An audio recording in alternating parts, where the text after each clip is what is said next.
Stalinas ištarė savo frazę: gyventi tapo geriau, gyventi tapo linksmiau. Šaliai išsekusiai nuo permainų reikėjo šventės, reikėjo savo naujo simbolio. Religinių kalėdų negalima buvo sugrąžinti.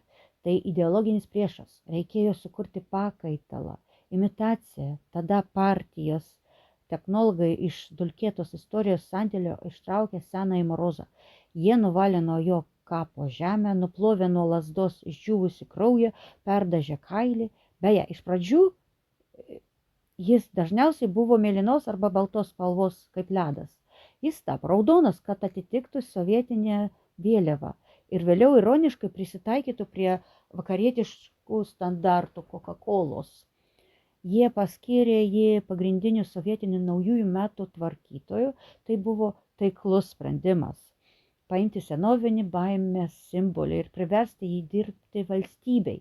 Bet kad senelis Morozas taptų visiškai kontroliuojamas, jam pakeitė biografiją. Iš jo paso buvo ištrinta kilmės skiltis, pamiršta apie aukojimą, pamiršta apie sušalusias nuotakas. Jam oficialiai valstybinių lygmenių buvo priskirta anūkė, Snygūračka, kuri tautosakoje yra arba jo dukra, arba auka ir suteikta gyvenamoji vieta. Pirmiausia Arhangelske, vėliau Didžiajame Ustiuge. Senovės dvasia gavo gyvenamąją vietą, pasą ir darbo knygelę. Bet magija yra užsispyrusi. Negalima tiesiog taip perrašyti tūkstantmetę istoriją partijos CK lygmeniu. Simboliai, kurie supa senį šaltį, vis dar šaukia apie jo tikrąją prigimtį. Jei mokate juos skaityti, pažvelkite į jo transportą. 3 arkliai. Kodėl 3? Mitologijoje tai laiko judėjimo simbolis, bet taip pat ir laidotuvių vežimas, nešantis sielas. Pažvelkite į jo palydovus – zuikiai, voverės, lokiai. Pasakose gyvūnai dažnai yra tarpininkai tarp pasaulių. Šamanų padėjėjai Kalėdų senelis – tai aukščiausias šamanas, valdantis miško dvasias. Ir svarbiausia, tas maišas. Jis liko su juo. Sovietų vaikai laukė iš jo saldainių meškiukų šiaurėje, bet genetinė atmintis vertė juos sustingti nuo nepaaiškinamo šiurpo, kai šis didžiulis galingo balso senis įeidavo į kambarį ir balsu klausdavo: ar tu gerai elgeisi šiais metais? Šiame klausime girdima ne pedagoginis tonas, o senovės teismo atgarsis. Tai ne klausimas apie elgesį darželyje, tai klausimas, ar turi teisę toliau gyventi, ar nepažeidė giminės įstatymų. 1937 senis šaltis pirmą kartą pasirodė pagrindinėje eglutėje Sąjungų rūmų kolonų salėje. Tai buvo pergalė, bet mažai kas žino, kad pirmųjų sovietinių eglučių scenarijus buvo griežtai reglamentuoti NKVD. Senis šaltis ne tik linksmino, bet ir tikrino vaikus dėl ideologijos žinių, dėl ištikimybės tėvynei. Jis tapo partijos baudžiamuoju kardu aksominėje pirštinėje.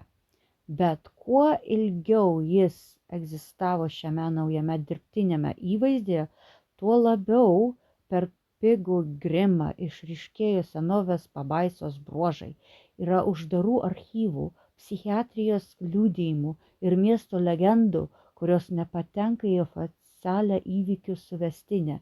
Istorija apie tai, kaip aktoriai vaidinę Kalėdų senelius išprotėdavo, kaip jie pradėdavo girdėti balsus žieminėme miške, kaip apsivilkdami kailinius ar paimdami į rankas lazdą, jie jautė, kad nustojo būti savimi, tarsi pats pirmavaizdis įsiskverbdavo į juos, reikalaudamas grąžinti senas skolas, išstumdamas žmogaus asmenybę ir pakeisdamas ją ledinę tuštumą. Manote, kad tai viskas yra išgalvota siaubo scenaristais, tada prisiminkime vieną keistą slaptą istoriją, įvykusią atokioje Sibiro kaimo vietovėje 70-mečio pabaigoje. Oficialiai tai buvo priskirta masiniam psichozės protrukiui ir apsinuodijimo pilstuku.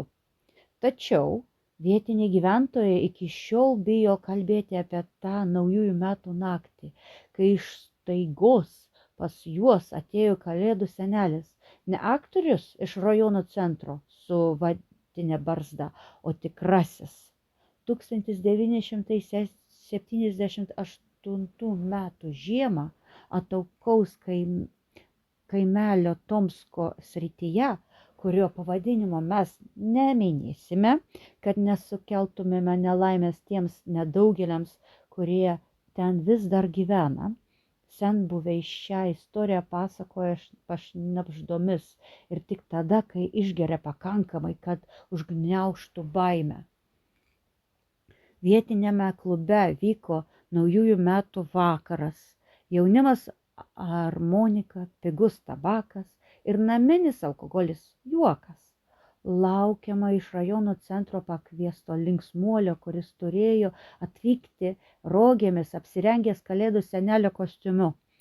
Ir jis atvyko, arba taip jie pagalvojo pirmąją sekundę. Durys atsivėrė, įleisdamos tankius, sunkius, šaltus garus, kurie tarsi gyvi plito po grindis. Slenkstyje stovėjo milžiniška žmogaus ūgį viršijanti figūra.